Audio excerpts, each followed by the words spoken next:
अस्सलाम वालेकुम, welcome to my YouTube channel. हमारा ये यूट्यूब चैनल बनाने का ये मकसद है कि हम जो आपको न्यूज़ और जो ख़बरें मेन स्ट्रीम मीडिया में नहीं मिल रही, हम उनको लेके आएँ और एक कम्युनिटी बनाएं जो फॉल्स न्यूज़ पे बेस ना हो, बल्कि हम एक नॉलेजेबल और जो करेक्ट न्यूज़ है और जो असल ख़बरें हैं, हम चाह रहे हैं कि आपको वो मिलें और इंशाल्लाह ये हमारा सफ़र ऐसे जारी रहे और आप दुआएं करें और इंशाल्लाह आपका जो फीडबैक है सबसे ज़रूरी है हमारे लिए वो है, और हम आपके फीडबैक को प्रायोरिटी देंगे और आपके फीडबैक पे काम भी करेंगे। बहुत शुक्रिया। तो आज हमारा जो सबसे पहले टॉपिक है वो जो रीजनल डेवलपमेंट है हमारी, और उसकी वजह से जो सबसे ज़्यादा मुल्क इफेक्ट होता है वो भी हमारा ही है, मतलब पाकिस्तानी। तो आपको पता लग गया होगा कि आज हम अफ़गानिस्तान पे बात करेंगे और अफ़गानिस्तान जो हालात बदलें और हालात बदलने के बाद अब वहाँ के आगे क्या होगा और जो मसले मसाइल हैं अफ़गानिस्तान के वो कैसे हल होंगे या नहीं होंगे। तो सबसे पहले हमने ये बात करनी है कि कैसे अशरफ गनी और अमरुल्लाह सालेह और जो दूसरे तीसरे बंदे जो अमेरिकन फंडेड या इंडियन फंडेड जो लॉबी थी वो कैसे भागें। एक्चुअली हमें अब ये पता लग जाना चाहिए दुनिया को कि वहाँ पे अमेरिका 20 साल की जंग लड़ने के बाद ओवर $1 ट्रिलियन लगाने के बाद अमेरिका वो जंग हार के गया है। और जिस तरह वो हार के गया है, वो जैसे आपने देखी होंगी जो वीडियोस या जो फोटोज चल रही थी वियतनाम वॉर की, सो बहुत सी चीज़ें ऐसी थी जो वो रिफ्लेक्ट करती थी कि हारा हुआ जो बंदा है वो कैसे भाग के निकले अंदर से।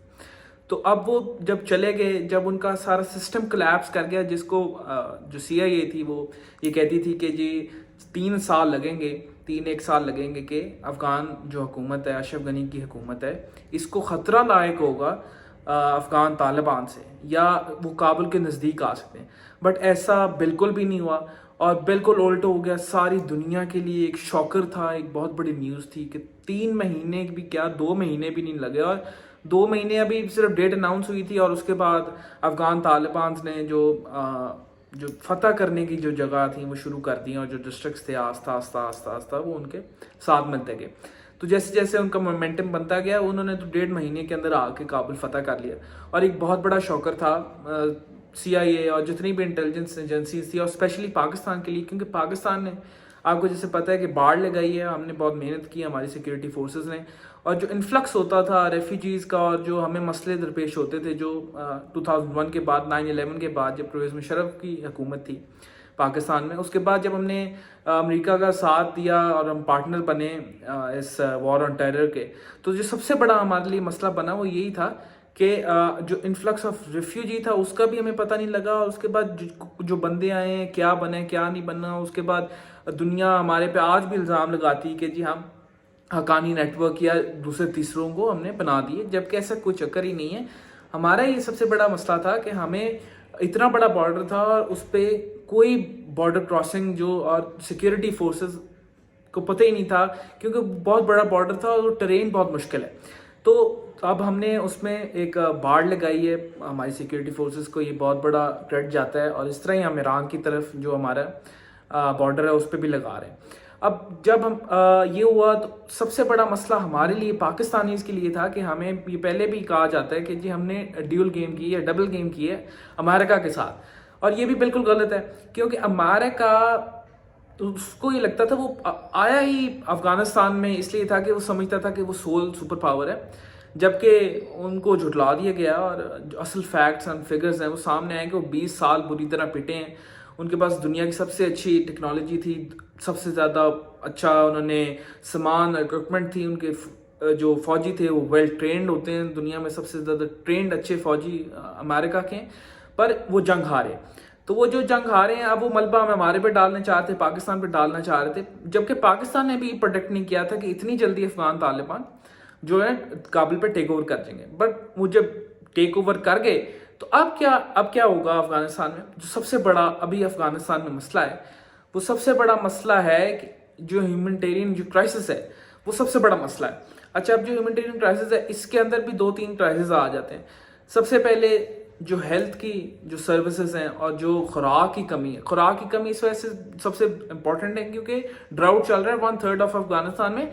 طالبان آنے سے یہ ان کی حکومت آنے سے پہلے ہی یہ مسئلہ چل رہا ہے کہ وہ ڈراؤٹ تھا اور امریکہ جو تھی امریکہ نے اس کو ایڈ دی ہوئی تھی اور اس کے بعد امریکہ نے اس کو اور طالبان کو ذرا سخت کرنے کے لیے اور ان کو لیے فائنینشیل جو کنڈیشنز ہیں وہ ٹف کرنے کے لیے انہوں نے ان کے 20 ارب جو امریکی ڈالر ہیں اس کے جو ایسٹس ہیں وہ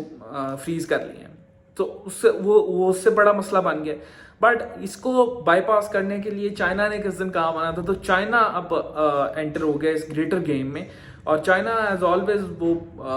دے اسمارٹ پیپل, تو انہوں نے اب یہ پارٹنرز بن گئے ہیں طالبان کے ساتھ. تو جب وہ طالبان کے ساتھ پارٹنر بن گئے تو ان کو کوئی ایسا پیسے کا تو مسئلہ نہیں ہے. چائنیز ایٹ لاسٹ انویسٹمنٹ بھی کریں گے, ایڈ بھی دیں گے, اور ان کا یہ طریقہ ہے کہ وہ ایڈ بھی دیتے ہیں بٹ وہ انویسٹمنٹ کے اس میں دیتے ہیں. تو اب یہ بھی کور ہو گیا. بٹ اب سب سے بڑا جو مسئلہ ایک ہیومنٹیرین کرائسس ہے وہ جو ہیلتھ کی وجہ سے, کیونکہ کووڈ-19 کے کیسز افغانستان میں بڑھتے جا رہے ہیں دن بدن, اور وہاں پہ ادویات کی جو قلت ہے وہ بھی بڑھتی جا رہی ہے. اور دوسری طرف جو سب سے بڑا مسئلہ ہے وہ ہے خوراک کا. اب اس کے بعد جو دوسرا بڑا مسئلہ ہے وہ ہے ریفیوجیز کا. جو ریفیوجی کرائسس ہے وہ یہ ہے کہ 6 لاکھ جو افغانیز ہیں وہ اپنے ملک کے اندر ہی دربدر ہو گئے ہیں. جب یہ فائٹ چل رہی تھی ادھر ادھر ناردرن افغانستان میں اور ہرات میں اور باقی قندھار میں اور مزار شریف میں, جب یہاں پہ جو ٹیک اوور کر رہے تھے جب طالبان, تو 6 لاکھ افغانیز اس چھوٹے سے پیریڈ کے اندر وہ جو ہے وہ ریفیوجی ہو گئے اور دربدر ہو گئے اور انہوں نے اپنے گھر کھوئے ہیں. تو اب وہ آ گئے ایک طرف. اب یہ بھی بہت ایک ایسا مناظر ہے کہ دیکھا نہیں جاتا کہ کابل کی ایک طرف جو ہے وہ بہت ڈیولپمنٹ اور سب کچھ ہے, اور دوسری طرف جو پارکس ہیں, جو روڈز ہیں, وہاں پہ بڑے بڑے ریفیوجی کیمپ لگے ہوئے ہیں اور لوگ امداد کا انتظار کر رہے ہیں. تو یہ سب سے پہلا پارٹ تو یہ ہو گیا ریفیوجی کرائسس کے بعد. اب جو سب سے بڑا مسئلہ افغان طالبان کو ہے وہ یہ ہے کہ western side of the world نے ان کے اوپر ایک کنڈیشن لگا دی ہے کہ جب تک آپ ہمیں وومن رائٹس کے اوپر ایک اچھا ایکشن کر کے نہیں دکھاتے, ہم اس ٹائم تک آپ لوگوں کو ریکگنائز نہیں کریں گے. جبکہ آپ کو پتہ ہے کہ افغان طالبان جو ہیں وہ ان کا ایک ہمیشہ سے ایک سٹانس رہا ہے اور بڑا ہارڈ سٹانس رہا ہے اس بارے میں, وومن رائٹس کے بارے میں. وہ یہ کہتے ہیں کہ جی ہمارے ایک کلچرل نورم ہے اور یہاں پہ western side of the world کو انٹرفیئر نہیں کرنا چاہیے. جبکہ western side of the world یہ کہتا ہے کہ جی جب تک ہیومن رائٹس اور وومن رائٹس نہیں دیتے طالبان, ہم ان کو اس ٹائم تک ایکسیپٹ نہیں کریں گے یا ان کو ریکگنائز نہیں کریں گے. تو یہ سب سے بڑا مسئلہ اس ٹائم سب سے بڑا چیلنج ہے. اور جہاں تک اب تک ہمیں نظر آیا ہے کہ افغان طالبان نے کیا ہے حکومت میں آنے کے بعد, تو وہ یہ دکھاتا ہے کہ انہوں نے بالکل بھی پریشر نہیں لیا, بالکل بھی لچک نہیں دکھائی. ان کا آج بھی وہی ہارڈ سٹانس رہا ہے جو ان کا 96 میں تھا یا 2001 میں تھا جب تک ان کی گورنمنٹ رہی ہے. تو 20 سال بعد بھی اب تک انہوں نے جو ریپرزنٹیشن ہے وہ نہیں دی. حالانکہ انہوں نے ایک assurity western side of the world کو وہ زبانی کلامی تو دے رہے ہیں, بٹ ابھی تک ہمیں کوئی ایسا ایکشن نہیں نظر آیا کہ جس سے ہم یہ کہیں کہ جی بالکل انہوں نے جون سا ہے وومن رائٹس کو یا جو کنڈیشن لگائی ہوئی ہے ویسٹرن ورلڈ نے وہ فلفل ہوتی نظر آئے. بہت شکریہ.